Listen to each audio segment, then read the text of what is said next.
Mireu això! L'aigua sembla tan pura. De debò? Diuen que l'aigua està completament glaçada. Qui pot ser tan irresponsable? Un follet. Vigilem, d'acord? Benvinguts! Soc l'Anna de Santiago i avui us explicaré el conte del Gotim, el follet de l'aigua. M'acompanyeu? En un matí clar d'hivern, tres amics inseparables, l'Aran, la Jana i en Pau, van decidir anar d'excursió al bosc. Vivien en un petit poble, envoltat de muntanyes i camps, on rius i rierols portaven l'aigua que donava vida a tot. Aquell matí, mentre s'ajustaven les bufandes i es posaven els guants, l'Aran va parlar amb entusiasme. «Avui hem d'arribar fins al llac Blau. Diuen que l'aigua està completament glaçada». La Jana va somriure emocionada. «Potser fins i tot podrem patinar». En Pau, que sempre tenia una idea més seriosa de les coses, els va mirar amb un somriure prudent. «Però només si el gel és prou gruixut. Vigilem, d'acord?» Els tres amics van començar a caminar. El camí pel bosc era màgic, amb llum d'hivern filtrant-se entre les branques despullades i dibuixant formes sobre la terra. L'aigua, clara i freda, brillava com un mirall entre les pedres. La Jana es va aturar per observar-lo. «Que bonic que és aquest rierol! L'aigua sembla tan pura!» Però en Pau, més atent als detalls, va assenyalar un racó on algú havia deixat llaunes i plàstics. «Mireu això! Qui pot ser tan irresponsable?»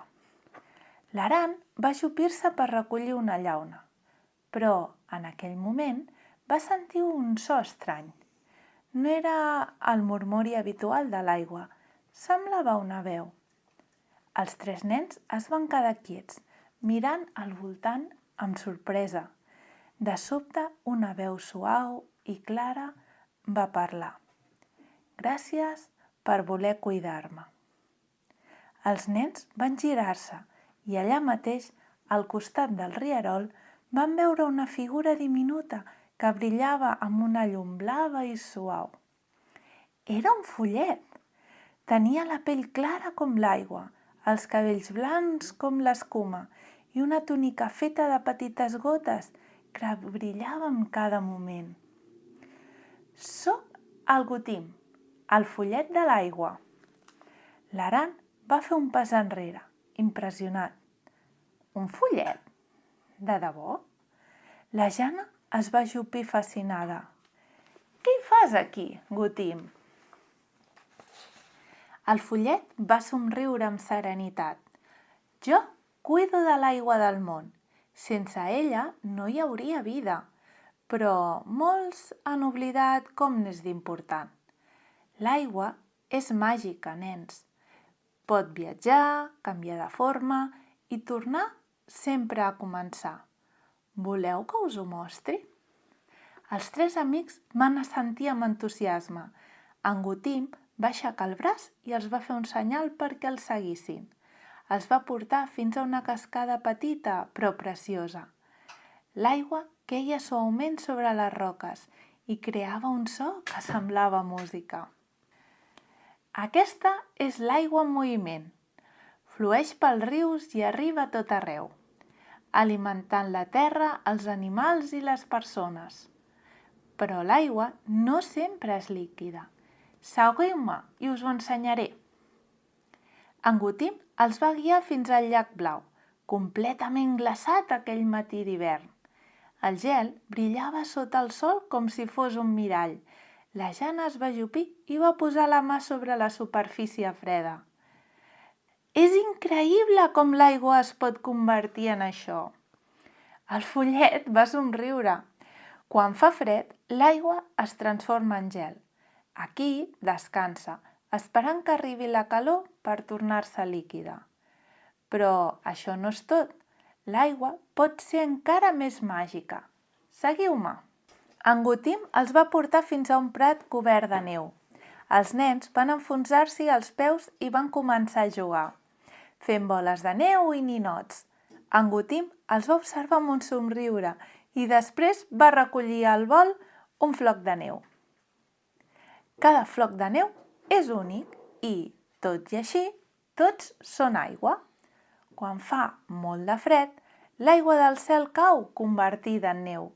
Quan torni la calor, es fondrà i alimentarà els camps i els rius. Tot està connectat. En Pau va aixecar una bola de neu i va mirar-la amb atenció.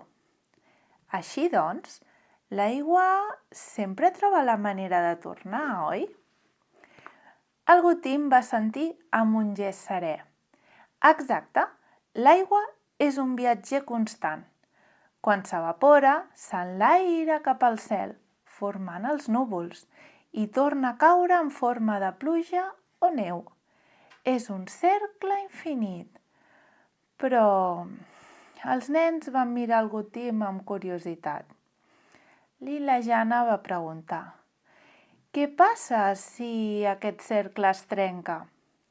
El follet es va ajupir al costat del rierol i va mirar l'aigua amb aire seriós. Si contaminem l'aigua o la malgastem, aquest equilibri es pot trencar.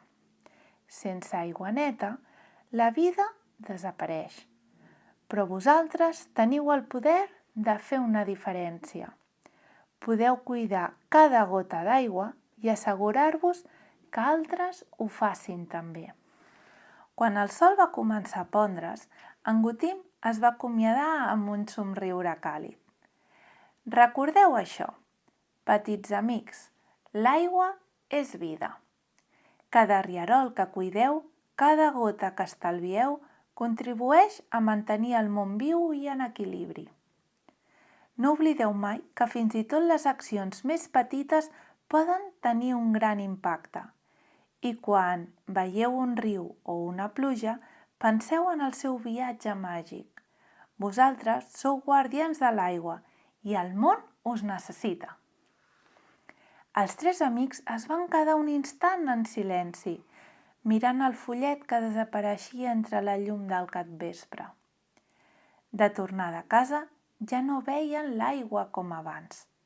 Cada rierol, cada floc de neu, cada gota de pluja era un recordatori del regal màgic que havien de protegir.